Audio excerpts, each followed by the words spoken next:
Good evening and welcome to this truly wonderful Peristyle. I've had occasion to stand up here a few times and it's just superb, awesome. And if I may give a shout out, I haven't had the opportunity to do this before, but in a year I've been told by quite a number of people as they'd stop me and say, do you know, I love working in the Peristyle. I've been ushering in the Peristyle for 20 years, 22 years. So the first thing I want to do this evening is to ask you to express your appreciation to our incredible ushers.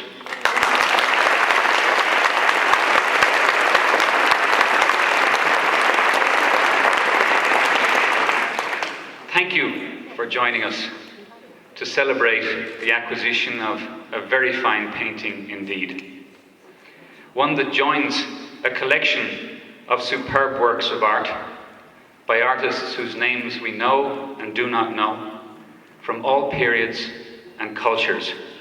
And this one is a marvellous 17th century Dutch painting, family portrait in a landscape, which perhaps after this evening will be somewhat renamed.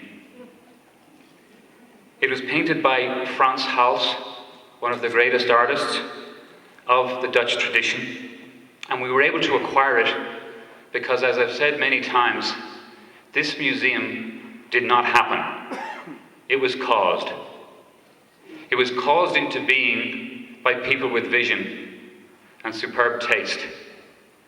Mr. and Mrs. Libby were extraordinary people. This is a wonderful museum, the original museum about to celebrate its centenary next year. And this incredible facility makes us all think to have the vision and the dream of somebody like Florence Scott Libby. Their funds were given to the museum for different purposes, but the acquisition funds can only be spent on art acquisitions. And that's why we're able to buy this. It's a kind of crazy proposition. As I've joked, we probably could have bought the Toledo docks a few times, and the marina a few times, and had some money left over. But we couldn't. So we bought a Frans Hals.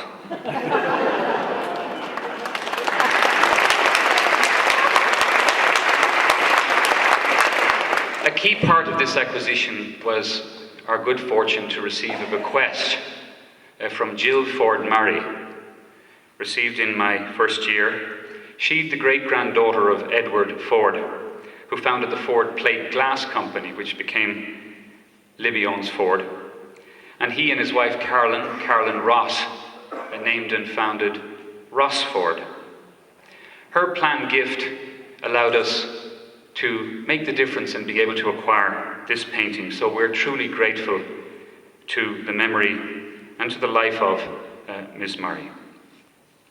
Tonight, it's wonderful to have distinguished guests, and I'm pleased to recognise the Honourable Pieter Verheyen, Deputy Consul General of the Government of the Netherlands Consul General in Chicago. And if Peter is here, I'd like to invite him to stand up and make him welcome. Where are you, Peter?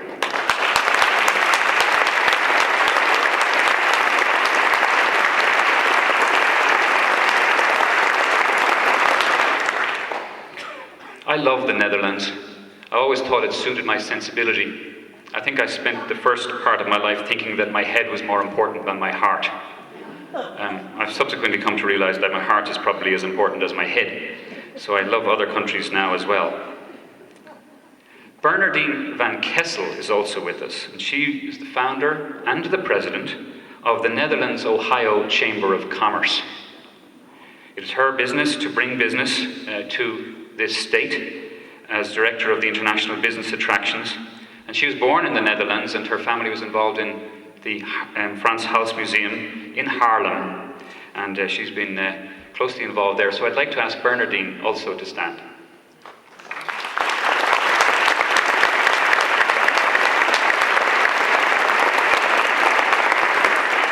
Now, it'll be our distinct pleasure to welcome Dr. Pieter Biesboer, who is the emeritus curator of the Frans Hals Museum, to the stage shortly, but Larry Nichols will do the honours there. But first, I want to acknowledge that in establishing the Masters series, of which some of you have been able to participate in all so far in the last year, we have had the assistance of the Toledo Museum of Art ambassadors. And tonight really inaugurates their involvement, which will be to support 3 of these Master Series lectures in the coming year. Now, the Toledo Museum of Art ambassadors have been an extraordinary group, a volunteer auxiliary group here at the museum since 1957. And I want to give a shout out to them. So can Elizabeth Emmert, the president of the ambassadors, where's Elizabeth? And all the ambassadors here present stand up.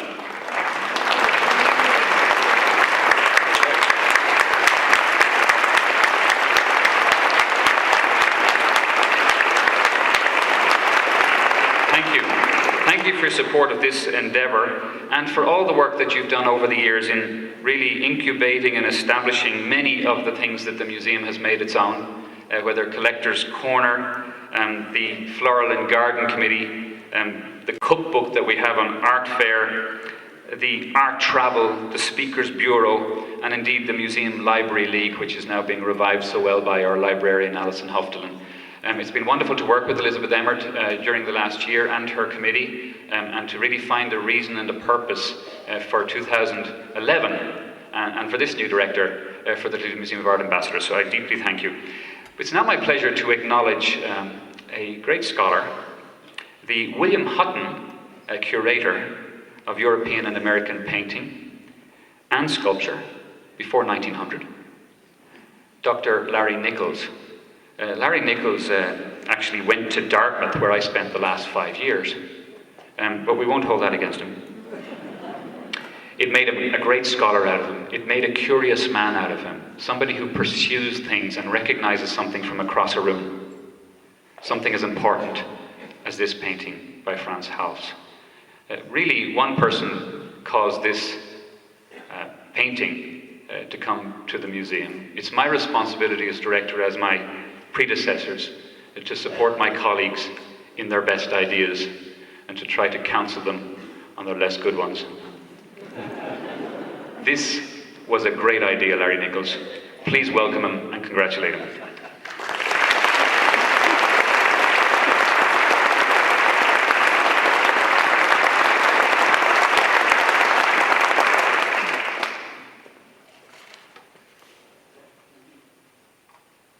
Oh, I don't know technique. Which do I press? Come help me. There we go. Right. There's the man, Edward Drummond Libby, the founder of the Toledo Museum of Art, whose portrait by Philip de Laszlo you see here and will pass, you all will, in an hour or so in the Libby Court, he who bestowed many wonderful gifts on this venerable institution. The Holbein, a lady of the Cromwell family. Rembrandt's young man with a plumed hat. Our fine Turner. And of course, the Manet, Antonin Proust, about which the museum is organizing Manet Portraying Life, an exhibition to open here a year from now. Put it on your calendar. One of his gifts that has not withstood the test of time, however, is this Flute Player, which Libby acquired in 1908 on the New York market as a work by Hals. In 1959, the signature that had subsequently been affixed to it, meaning subsequent from the 17th century, the painting does date from that time, but is not painted by Frans Hals. And so the picture was demoted to follower of Frans Hals in 1974 and removed from view. And thus began the decades-long search for a glorious example worthy of this collection, as Brian just spoke, and thank you for that nice introduction, Brian, worthy from the hand of Frans Hals, who, with Rembrandt and Vermeer, was one of the 3 leading artists of what has come to be called the Dutch Golden Age, that of the 17th century. Doubtless to keep Hals in the forefront of attention of this institution, my wonderful and dear predecessor, Bill Hutton, cleverly had this picture on loan at the museum in 1985 from our own National Gallery of Art in Washington. And I hope many of you remember it, although when it was on loan here, this is what it looked at. That hat was painted by Hals, removed after Hals's time, and only in 1991 was the Hals hat revealed by removal of overpaint. In July of 1999, the Toledo Museum of Art was the underbidder for this portrait of Tieleman Roosterman, a painting acquired by the Cleveland Museum of Art. Following Bill Hutton's talent of keeping Hals in the forefront of this institution, I had this painting by Hals of St. Mark brought to the Toledo Museum in the autumn of 2008. It was on view for a few days. Some of you may have seen it. The others of the series, obviously Matthew, Luke, and John, two are in Odessa, and one is in the Getty Museum out in California. But Lady Luck struck. And in July of 2010, thank you, I was in London for a Manet exhibition planning meeting. And I went to Old Burlington Street, to this building, which is the dealer of one Robert Holden. And up to the doorbell I went, and I rang it, and kept the appointment I had with my colleague on the Manet show, and in we went, the aim being to try to borrow this Manet for our exhibition that opens here in October in 2012, Manet Portraying Life. Look what is at right in this photograph. That was the room into which we walked, our mission being to procure the loan of that Manet. And my colleague pored over the Manet while I almost needed a chair, sniffing salt, and a belt of bourbon. Neat! For there on the wall was this Hals. I took a chair in the lower left of this image so as to stare at that Hals for this meeting, which proceeded. I wasn't much help at that meeting, being so utterly distracted by what was in front of me. I knew the painting, of course, for it is a well-documented one in the Hals literature, but I had never seen it before in the original. It was included in the last Hals retrospective, that of 1989-90, which our speaker tonight co-organized, though the painting was only lent to London and Haarlem, and I studied the show in its initial venue in Washington. Now, the very next day, I called the dealer and made an appointment to return to his gallery. We discussed the TMA search for Hals and confirmed that the picture was still in the possession of the 11th Viscount Boyne, with whose family it had been since the early 19th century. There ensued a pair of emails that I'm going to make sure find their way to the museum's archives. On the 15th of July, I emailed Brian, the newly named but not yet started director here. Dear Brian, one cannot control when opportunity knocks. One can only seize the day and proceed with circumstances as they present themselves. I fully intended to commence what I know is going to be an immensely productive and thoroughly pleasant working relationship with you only upon your formally taking up the reins here at the outset of September. I continued, yet something truly unanticipated and quite overwhelming has transpired that has me maniacally preoccupied and intensely focused. I went on to explain that I had seen the Boyne family portrait in a landscape by Hals on the market in London, remarkable as it seemed. The very next day, Brian responded, he on holiday in Ireland at the time, Dear Larry, thank you for your email. I can appreciate why you are so excited because this is indeed a fine, very fine painting. It is, simply put, a masterly example of the portraiture of Frans Hals, and in addition, one of the italics, Brian's, great family portraits in Western art. It would be worthy of an addition to Toledo's celebrated collection of European paintings. That much said, here are a few responses I have immediately, perhaps in the manner of devil's advocate. If it feels like a damp towel, just regard it as necessary due diligence. Then he writes, I have not yet taken office, so this is a challenging circumstance. The rest is history. Brian has made this acquisition happy with the great patronage he's paid due recognition to already. And Hals's family portrait in a landscape now has a TMA accession number. From July of 2010 to the present, we've engaged in research. We brought the painting over here, in fact, in March of this year, and hung it in the Great Gallery where it hangs right now. And this is a photo from that time. The painting had to return to London because it had only a temporary export license at the time. Brian engaged in negotiations, and the picture had become ours with an excruciating asterisk. It needed to go back to London to get a permanent export license. And so from mid-May to mid-July, we waited and hoped no one would preempt our purchase. While we were doing so, Brian and I were working on frames, because I hope you saw in that previous picture, it was in an abysmal frame. I could have made it in a wood shop. And in London, I did some research with a framer we worked with. We had large mock-ups of what it would look like, and Brian and I worked away, and we think we've got a really fine modern frame based on a design of an early 17th century Dutch picture frame. In mid-July of this year, we learned the export license was granted. The painting was ours, and as I called it at the press review last week, the Toledo Hals was, in fact, just that.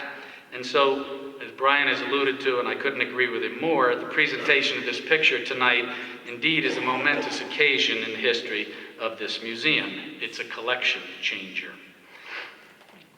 There's much to be said about this picture, and you'll learn more shortly from Peter. My wish for you tonight, as you view the painting in our great gallery, is to personalize it. Realize that since the invention of photography in 1839, you too have partaken in sitting for family portraiture, or been the one behind the lens. Think of your own imagery. I have that of my family and that of my wife's. Here's my wife's maternal grandfather in the upper right, Albert Hassel as a young man. Here's Albert Hassel again in the upper right, a family portrait with a television. And it's in kind what Frans Hals painted in 1620s. Not to let my wife's side have the better of it, that's yours truly, age 4 or thereabouts, in the lower right. Some would say the equivalent to the less than attractive kid in the lower left of our new acquisition.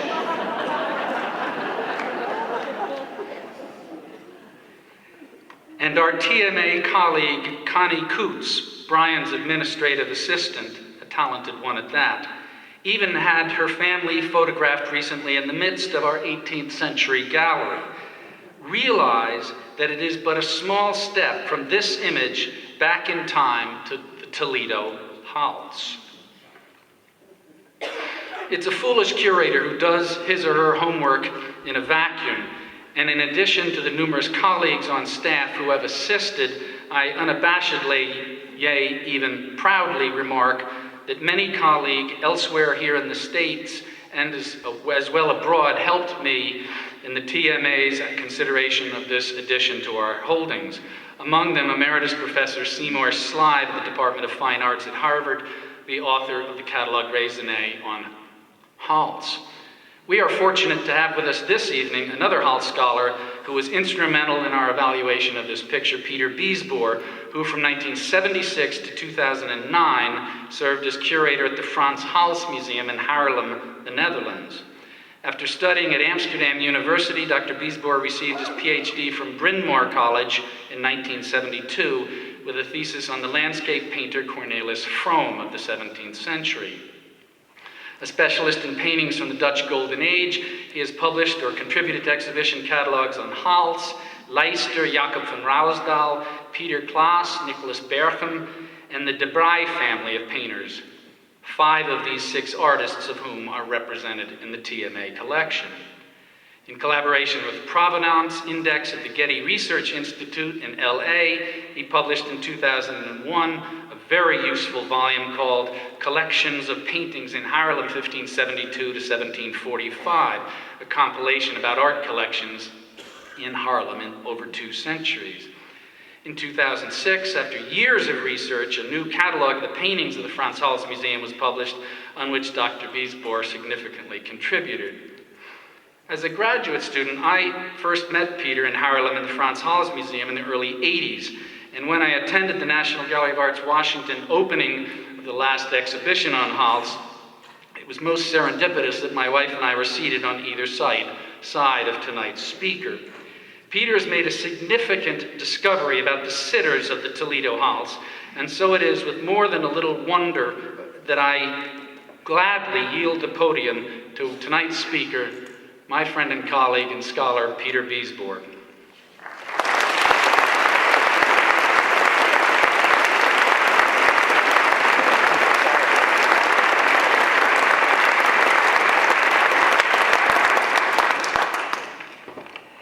Good evening, ladies and gentlemen.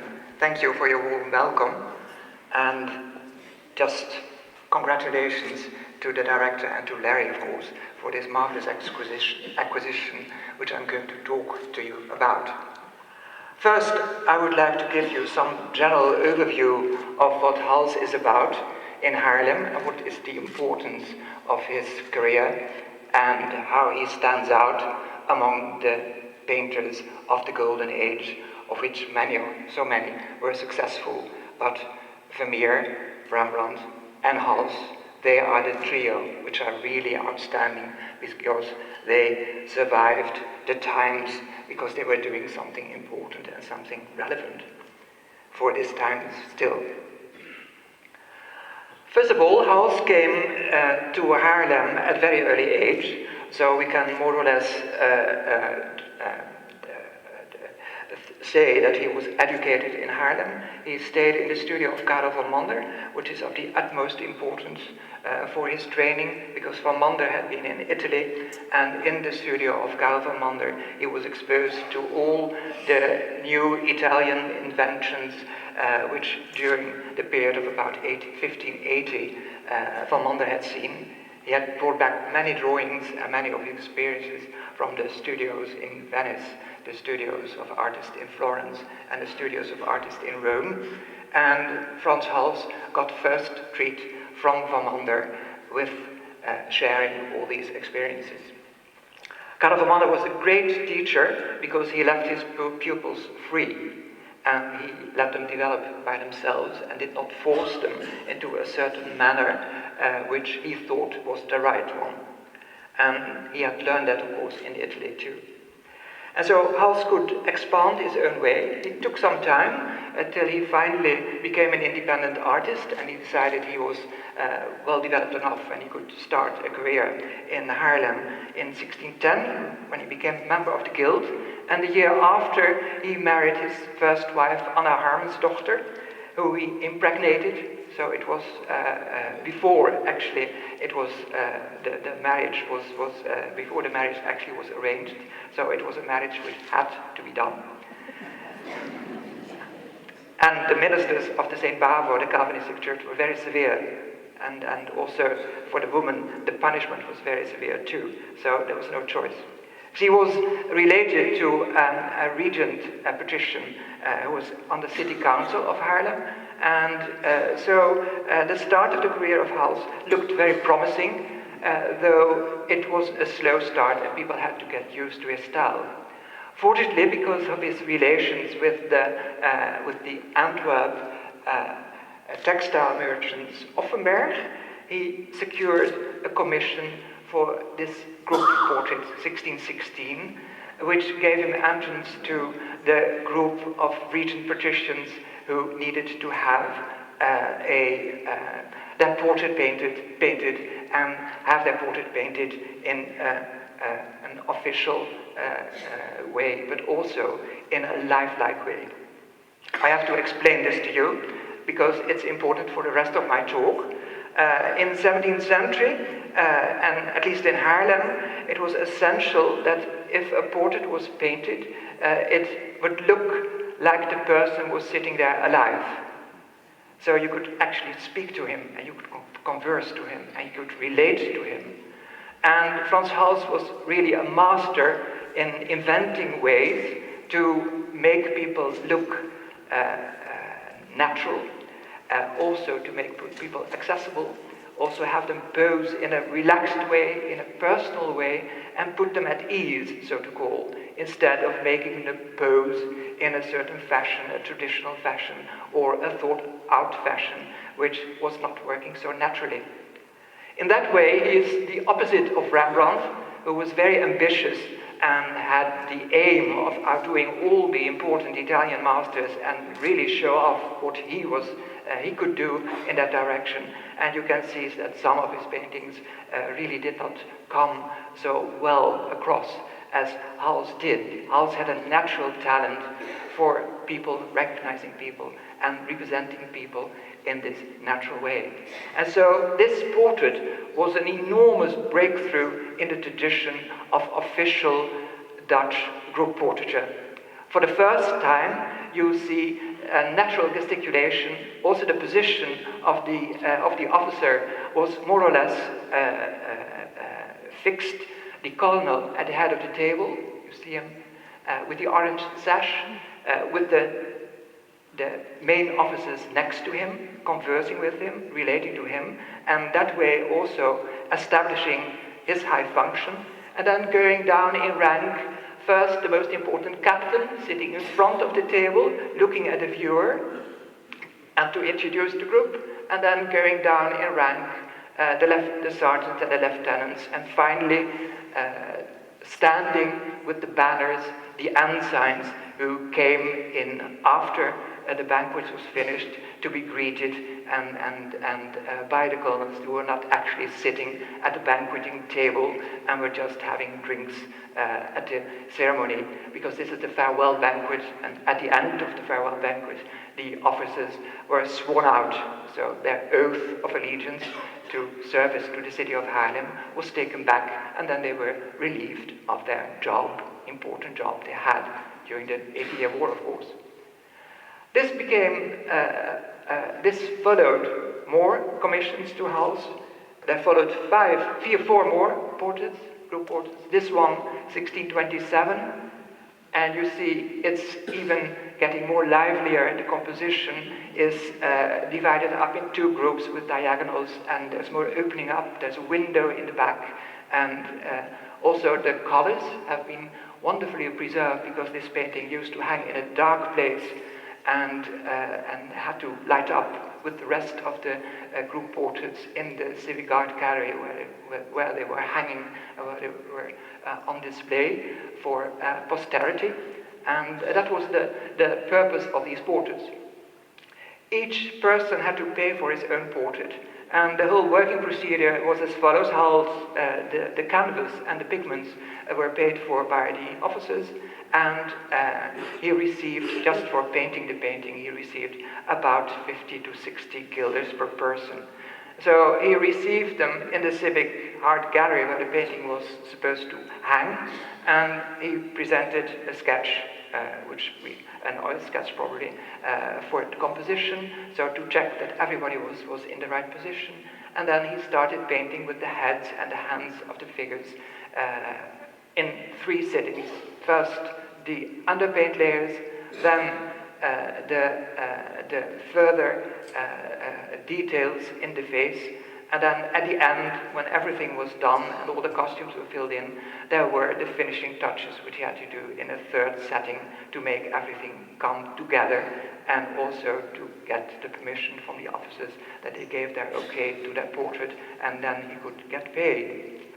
He worked very quickly, and in this year, 1627, he painted another portrait. Oh, sorry, there's a detail which I'm going to skip.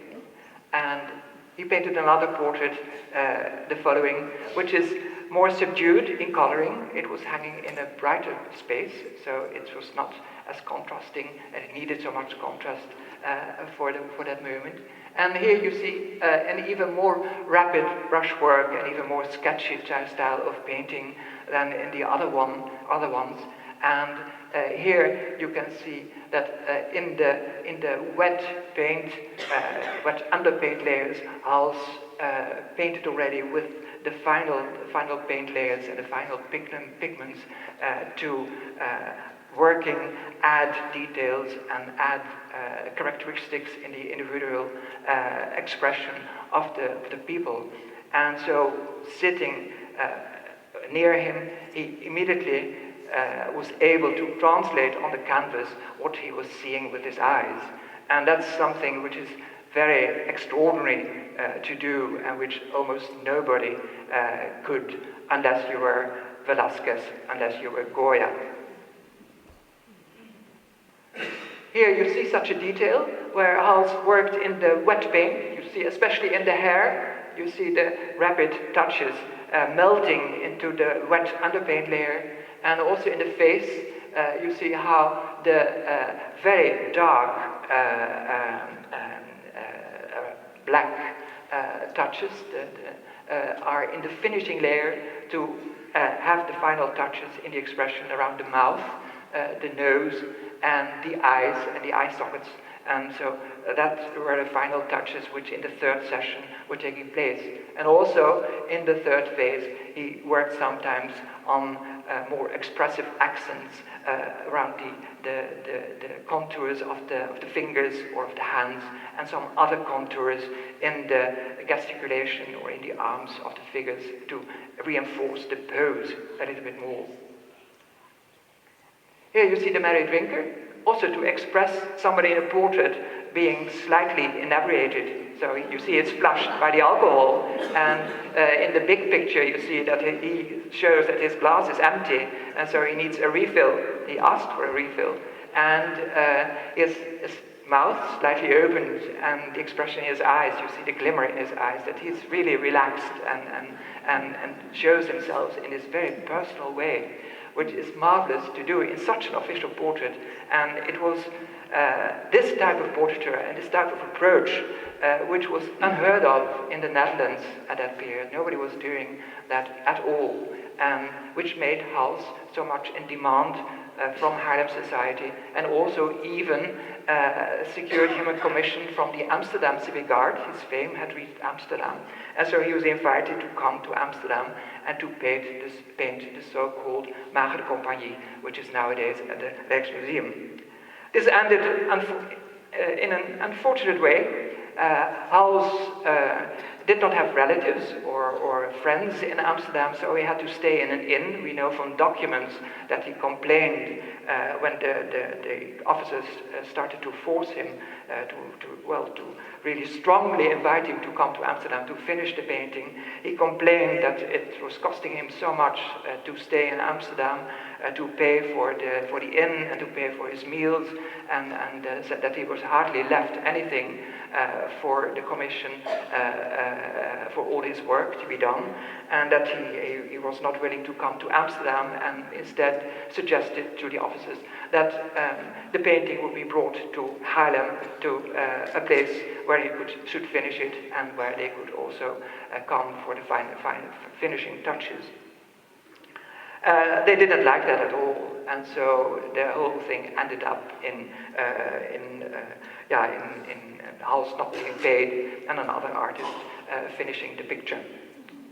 And of course that also was the end of Frans Hals trying to enter the Amsterdam art market, where already there was much competition of other painters, and he probably had found out very quickly that there was not much to earn, or that people were so difficult, that he decided to focus on his Haarlem public and the Haarlem society, which with his 40,000 inhabitants, he could more or less control, and he could overlook, he could survey very easily, while in Amsterdam things were much more complicated with all these imported people and people coming from everywhere, adventurers and things like that, and it was much easier to do it in Haarlem, where society was very ordered and very much in control. So he secured a commission from Mr. Olikan Also an official portrait. He was a regent patrician. He's here represented the year when he became burgomaster. So he's wearing a burgomaster's cloak, which is fur-lined and which has a special shape. So he could be recognized in town, and so he could be approached according to his stature. And if he was insulted, then of course the person who did could be fined and could not claim that he didn't notice that he was speaking to the burgomaster. So that's how orderly society was, and how in Haarlem things were arranged. Olicon was a very powerful figure, as you can see, and if I show you his face, you see all the characteristic in his face. It's a person, it's a living person, which has been represented here, very lifelike and afterlife, with the strong nose and the expression in his eyes, quite fierce. He was something not to take on somebody, not to take on a ride, for sure. And then also you see the marvelous brushwork in the color, with sweeping, very very quick sweeping brushstrokes, but just put on a base of white, and then work in the wet paint, work in all the different things. It looks very easy, but it's the most difficult to do, and it's the most difficult to imitate. And so that's all why. So we have no problems with Hals attributions, as in Rembrandt having a huge studio with assistants and with students who had to paint the Rembrandt way. Hals was different. Like Karel van Mander, his students were trained in the studio, but they did not have to imitate him. Also his sons, 5 of his sons became a painter, not very successful, so the genes did not pass on to Hals. And that brings me to another gossipy story. The second wife of Frans Hals, the first wife died very soon in childbirth, when the second child was born. And he impregnated his nurse of the 2 children, and he probably did not want to marry her, because the woman was very much below his station. And but yeah, he had impregnated her, so she claimed that he was the father. And so 8 months pregnant, they married in the village of Sparendam, outside of Haarlem. They could not appear in the Bible church in front of all the people, she with such a big belly. And so they had a very silent and very quiet marriage outside of the city. And then a month afterwards, the child was born. The children were not actually doing quite well, and I think the marriage had some consequences for the future generation of Halses. The woman being illiterate and also quite a low background. She was the daughter of a fisher of Sparendam, and just a maid. And so the sons who became painter did not do really well. And one of the daughters even followed in the footsteps of her mother. And she did not manage to get married, being pregnant. So she was sent to the workhouse, and her child was put in the orphanage. And the laws at that time were very severe. So if you got pregnant as a woman, you had to give your child away, and because you were a bad mother and you had sinned very severely, and you were sent to the workhouse for re-education, as they called it, for 9 months. And then you had to try again. 3 times it happened to her, and then she left to Amsterdam, and we have never heard anything more about her. So let's hope. The children were not doing very well either, but I'm not going to lead into that. Hals is more important. The Civic Art of 33. Here, it's not a banquet, but just a meeting of the Civic Arts on the training ground. So you see in the background, you see the guards near the gate, and you see the officers here discussing strategics, and they have their weapons with them. Also, sign of their rank, their military rank. So the colonel with his baton, and of course his sword, and then the main officer, the main captain, Schatter, who is the son-in-law of Olicon you just saw, you see here. And wonderful pose, and the way he looks, he turns back to the painter is, of course, something which is very natural and which you could almost do in a photograph, catch in a photograph nowadays. That's how Hals works.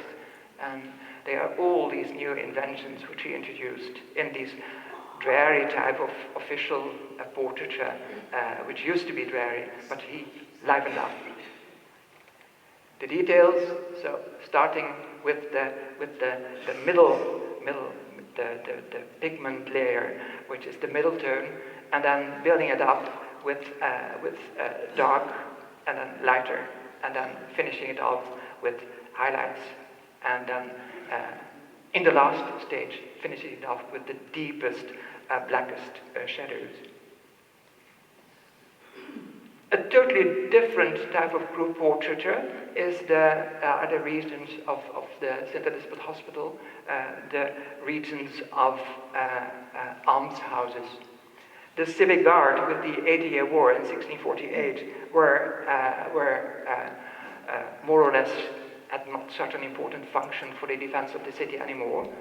The peace treaty of Munster had been fixed, and so Holland was finally accepted as an independent state, as an independent republic, with a stadtholder, Frederick Henry of Orange. And then the focus comes to the social welfare of the citizens and the building of almshouses and the arranging to take care of the poor. In Calvinist religion, it's very important to if you're wealthy and if you're rich and if you're well-to-do, that you share part of your wealth with the needy. It was always preached by the preachers in the ministers in the Bavo church that you had to do that, and that was exemplary. So these people are exemplary for the other citizens to help the needy people, and they governed the St. Elizabeth Hospital, the hospital for the poor. They were free of any care. They received it completely free, and was all with the support of the patricians and of the Haarlem citizens. This was possible.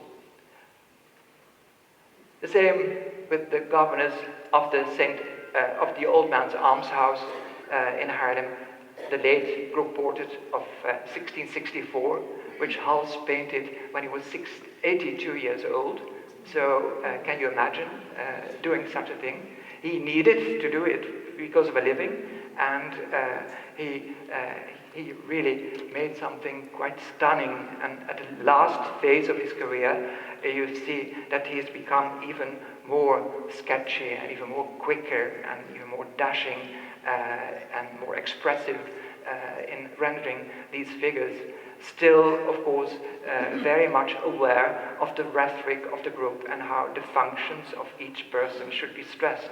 So the governor sitting on the right, he has his gloves still on his hand, so he's approaching the outside world, he's approaching us for our support for the poor, needy old man in the Old Man's Almshouse. The president is sitting in the middle, and he has his hand on his soul, which the Greeks think that's the soul of a living person. So he's doing works of mercy. He has mercy for the needy poor. And then, of course, the treasurer and the secretary, they are together here on the left, behind him and at the head of the table. They work together, so that's why the secretary is looking to the treasurer, because everything he is spending needs to be recording, and everything what is coming in it needs to be recorded, and they need to work together. The unfortunate person looking between on the right, near the servant in the back, he was, for 100 years, he was declared drunk. But can you imagine that you pay 60 guilders to Frans Hals, and then you have yourself in a picture drunk? You wouldn't pay, of course. And you said, yeah, well, you changed this, because those were the arrangements in the 17th century. You could still order a painter to do what you wanted, and if it was not acceptable socially. But he had a muscular leisure in his face, a facial paralysis. Maybe by a stroke or by an accident, a hunting accident, we don't know, because the man is still rather young. And that's the makes a very strange expression in the half of his face. But he is, with his hand, which he is showing open, he is saying everything which these men are doing is open, is transparent, is open to scrutiny from the public eye. So this is the rhetoric of a painting which explains you what is included in here. Also, in the group portrait, the family group portrait, of course, there are totally different matters at hand. It's private. It's on the wall of a private house, a private home. A big house in this case, because you need a big hall. And if you really want to see the group together, I mounted the Toledo picture together with the Brussels painting, because the painting has been cut up at a certain point. We don't know exactly when, but it should be around 1680. And here you see how this family presents itself in a landscape and on an outing and resting at the bottom of a tree and enjoying themselves and being very relaxed, because you can see immediately that though it's an official portrait, it's presented again in a very relaxed way. The man sitting here leaning on a rock, the woman leaning on his leg, meaning that he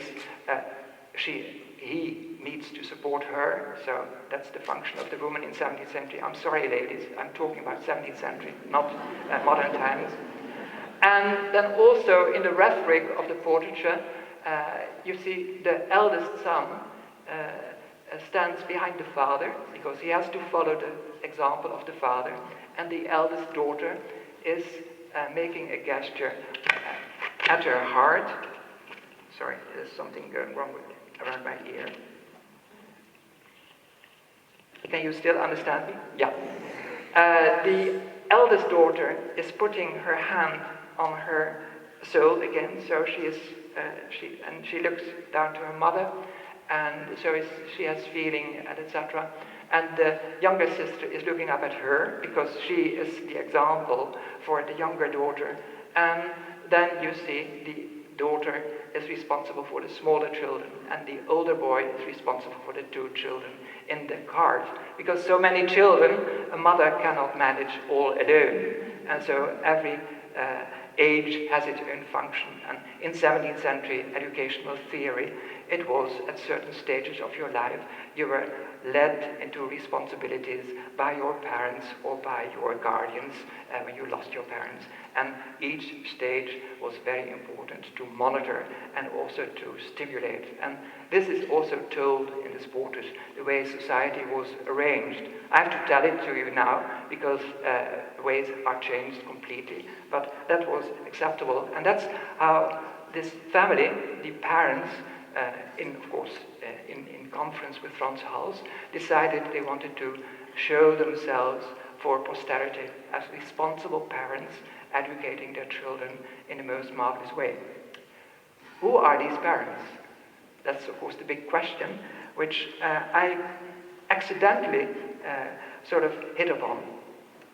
Larry has given you a very brief introduction about my career as an art historian, and at a certain point, I have been working together with the Provenance Index at Getty to make archival records, especially inventories of the possessions of Haarlem citizens, accessible for scholarship.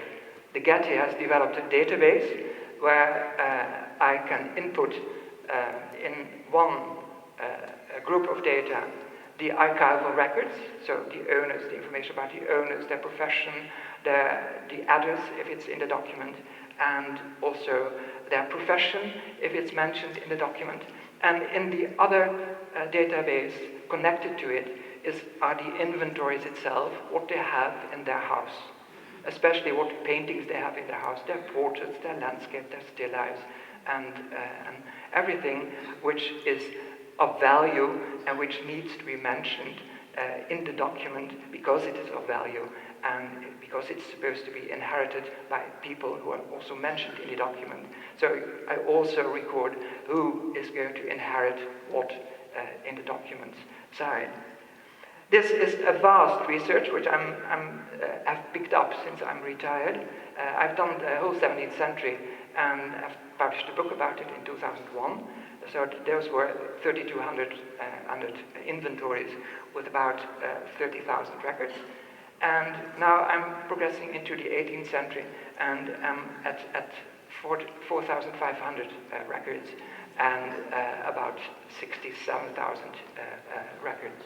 And I'm doing systematically, I'm doing it in the notarial archive. So every volume I go through page by page by page, and every inventory or every document which discusses possessions of paintings or other possessions, I record and put in the database of the Getty.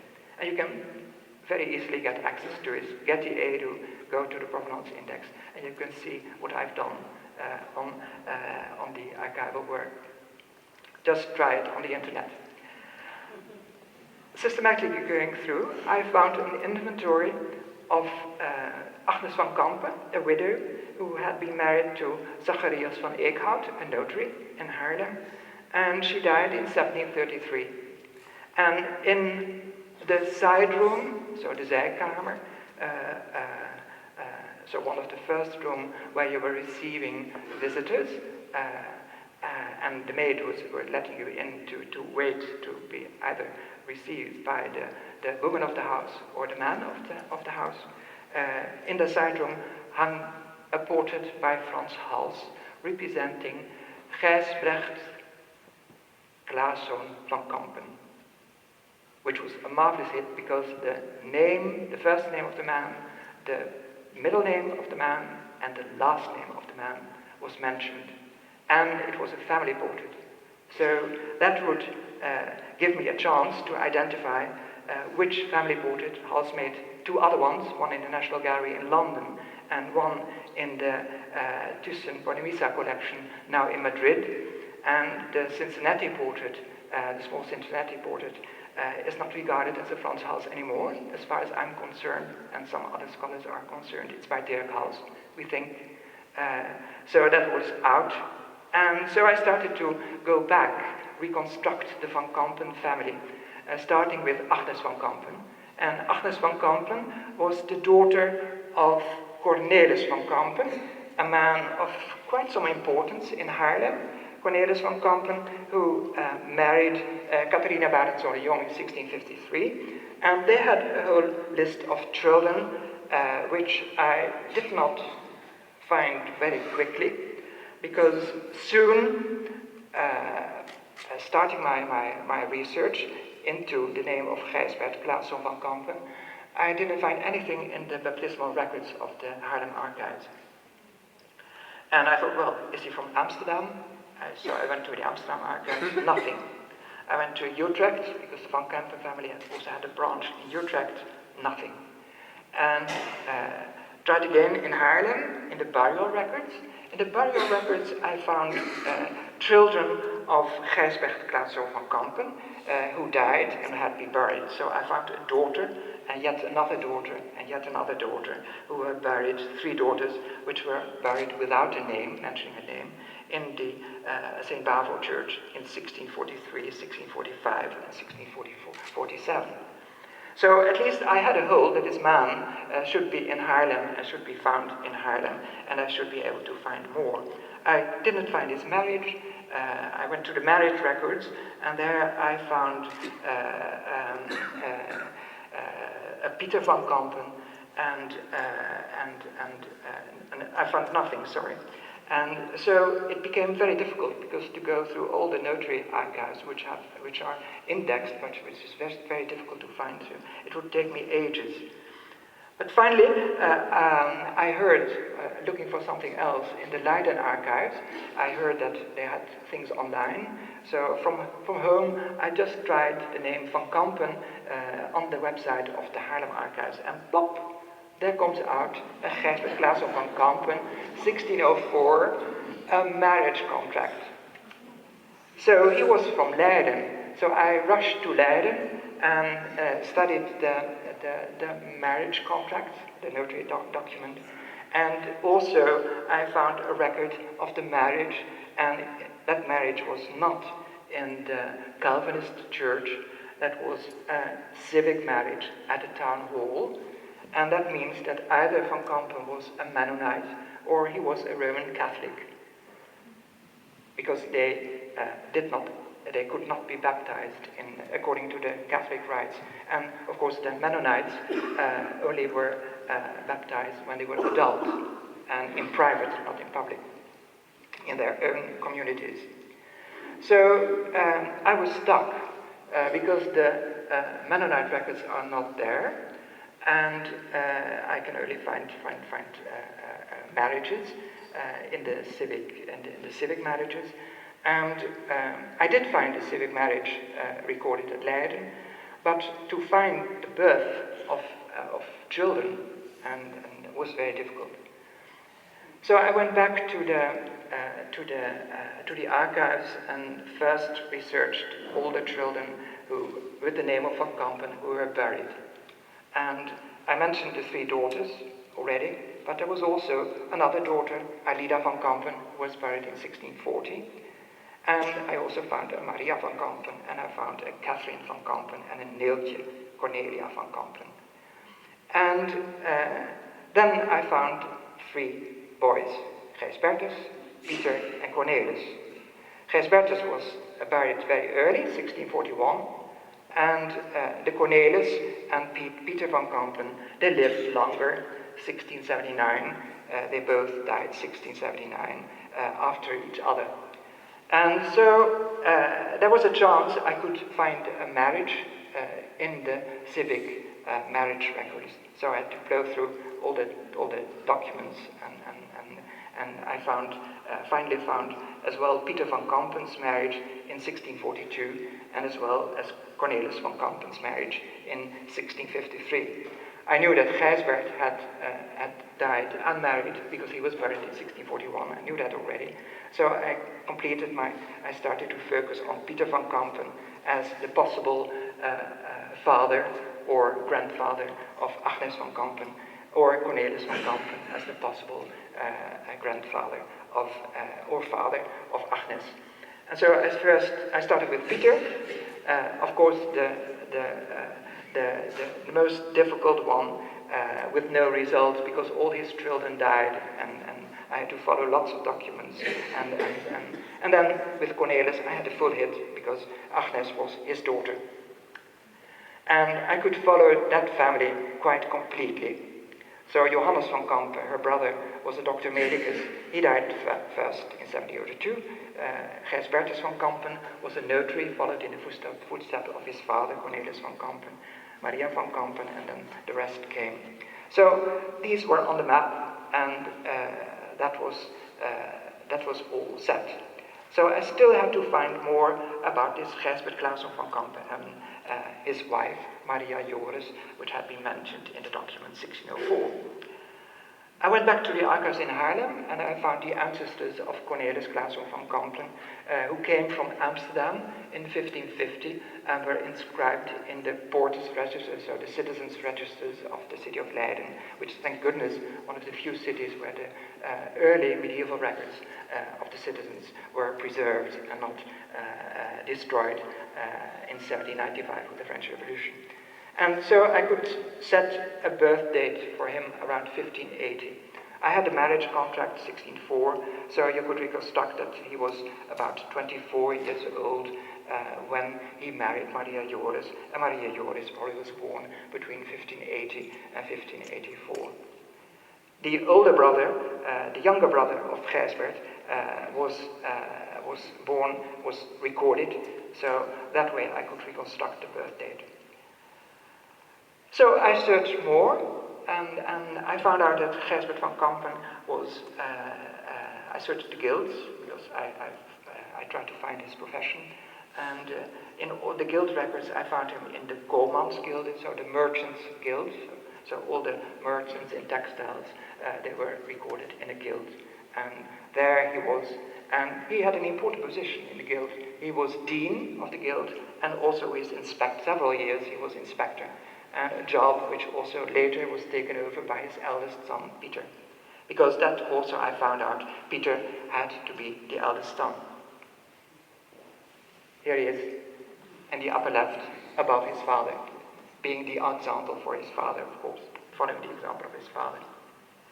And this Pieter van Campen married a woman of Haarlem, and they had all stillborn children, and they had no posterity. When he died in 1679, his wife had died, and all his children had died too.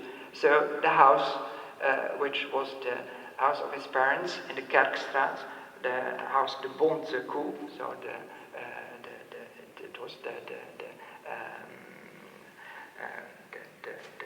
cow with many flecks, which was worth 8,500 guilders, which is quite a sum of money, because a regular house in Haarlem cost between 200 and 300 guilders. And so it was quite a grand residence. And you know, of course, that such a big picture needed to have a big house.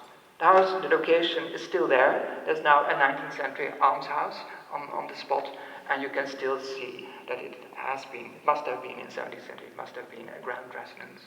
Unfortunately, there are no paintings of this street, which is close to the church. It's called the Church Street, Kerkstraat, and nowadays it's called the Bankrupt, because later on the vegetable sellers were having their stalls there.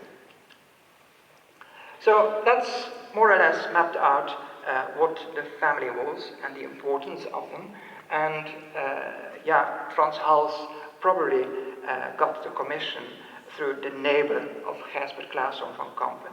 The neighbor of Gijsbert Claeszoon van Campen was a regent patrician. He was on the city council, and he was one of the officers in the civic guard of St. George, and had been portrayed by Frans Hals earlier in 1616, and maybe even later an independent portrait had been made of him and his wife, but that's not extant anymore.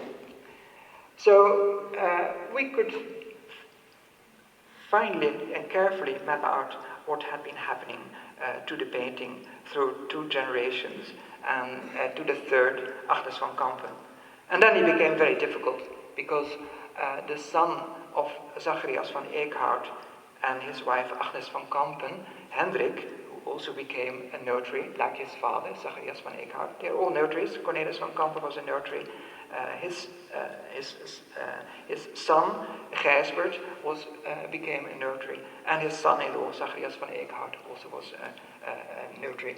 And they were Catholics, mainly dealing with Catholic citizens and important Catholic families, and also dealing with lay nuns, and also with almshouses for the Roman Catholics. Cornelis van Campen, for instance, was the governor of the almshouse for Roman Catholics, where Catholic poor people could get free bread, and also for the winter time could get proper shoes, so they would not have cold feet. It was a very cold spell in Holland in the first half of the 17th century. So people were frozen to death on the streets when the paupers were frozen to death to the street, and that needed to be prevented at all costs, of course. And the Catholics had to take care of themselves, because if you went, you were needy, either you had to convert to Calvinism or find your own way if you had to receive alms from the Calvinists. Strings were very strict and organized in Haarlem. So this was the nucleus in which the family functioned and how they married, and so you can see that these interrelationships followed up, or how they were followed up and were done. And this son Hendrik, who died before his mother and after his father, he left his widow with the house in the Langeveerstraat. And then when she died in 1733, her grandchildren, so his children, Zacharias and her and Anna, those two children were orphans and were still very young. And so they needed to receive guardians, and they were coming under guardianship of other people. And we think that at that time, the house in the Langeveerstraat, the family home, had to be dissolved and that's why the inventory was taken to really secure the inheritance which was going to them, to secure them properly. And so when they would marry or would come of age, they could receive their legal portion of the inheritance at that time. So I didn't find a record of the official guardianship for these children, so I don't know who they were. And they were not taken over by the Roman Catholic orphanage, because I checked the records and they're not recorded in there. So either some distant family relative or somebody else took care of them and of their possessions. And we don't know for sure what happened to the painting, if it was put in storage somewhere or it went to a family member till one of the children was adult and could take possession of it legally. So till it turns up in 1829 at an auction of Leiden Doctor Medicus, and then the painting is being presented in two pieces. And also Larry mentioned a drawing of the right part of the picture, which is now in Brussels, which is made in 1780. So before 1780, the painting has been cut.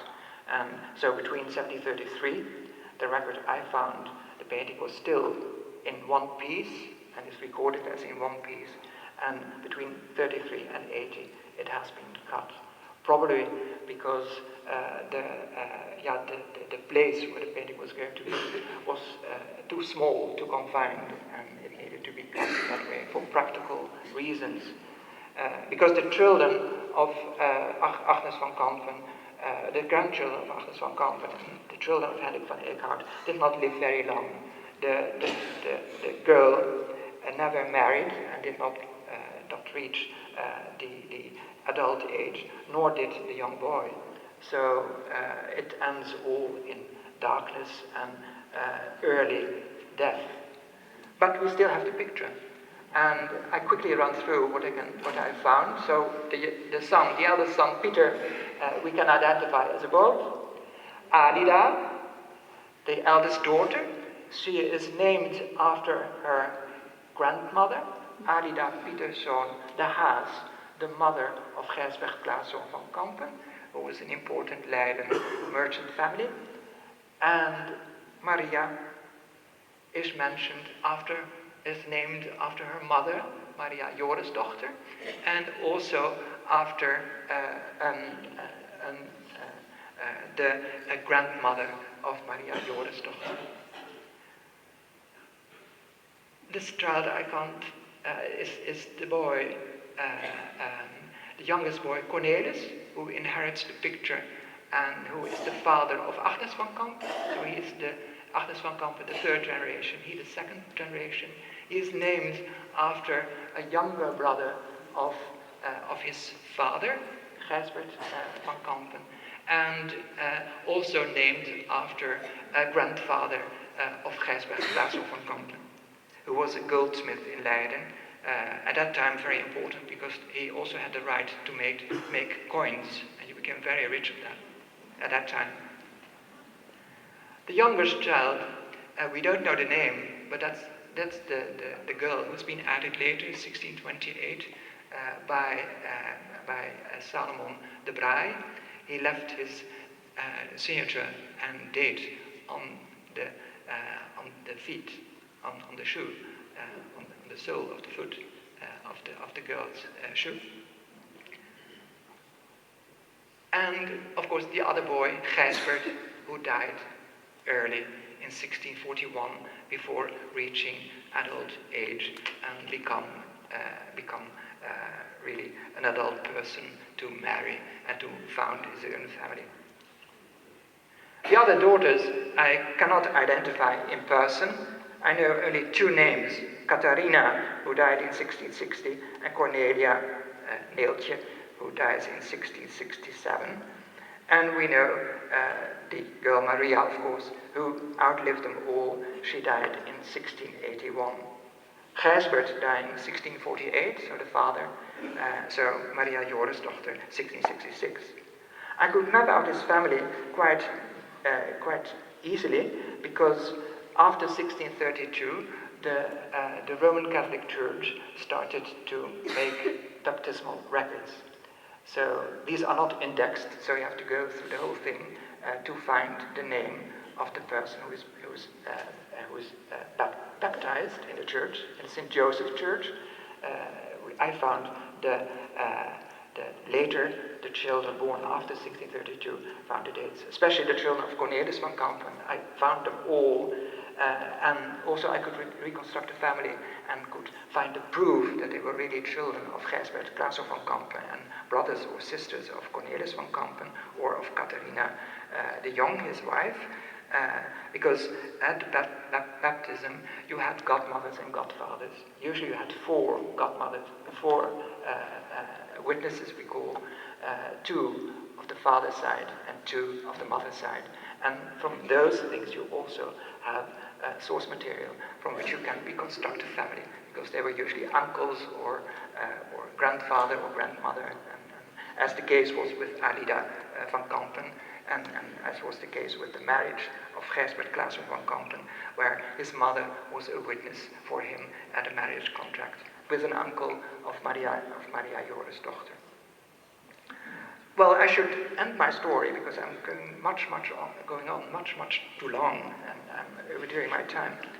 And so we can really map this out very well. I'm not completely satisfied. I still want to track the desolate Boedelkamer, it's called in Haarlem, the records of dissolvency, where inventories are recorded of people who went bankrupt, but also of people who had no parents anymore and had to be taken care of by officials nominated by the city government. So that's one source I have to check, and then my article is finished and will be sent in for publication, and I hope it will appear soon and it will be accessible for everybody. I've summarized more or less what's in it, and I hope you've understood all it. It's very hard and it's very detailed, but you can have some idea what labor it is to reconstruct such a thing, and what luck you need to have to hit on this inventory of Agnes van Campen, because that made me start doing the research and made me think. Thank you for your attention.